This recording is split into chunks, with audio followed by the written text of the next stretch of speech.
无同以往的服装发表会，台南市民族管弦乐团特别以音乐演出方式，将伊演出制服介绍给市民大众。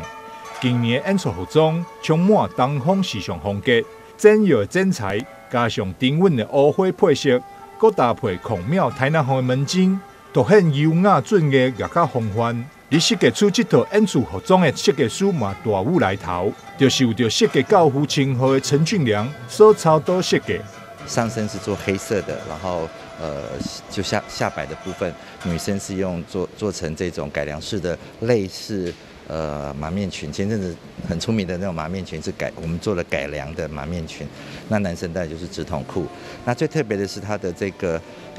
开襟的部分呢，那当然男生跟女生是左右开襟不一样，然后有长短不对称的这个造型，然后在收边的地方有收了一个 L 型的一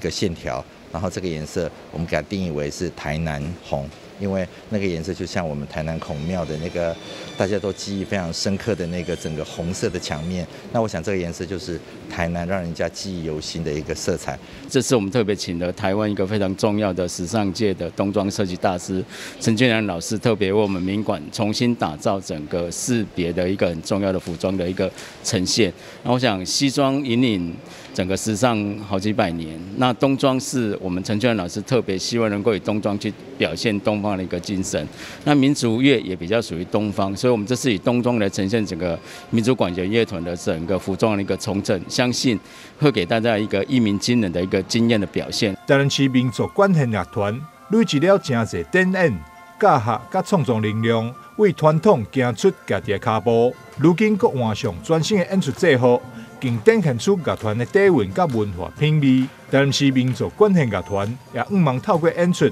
让各方感受到大台南的艺文软实力。台南新闻张秀伟采访报道。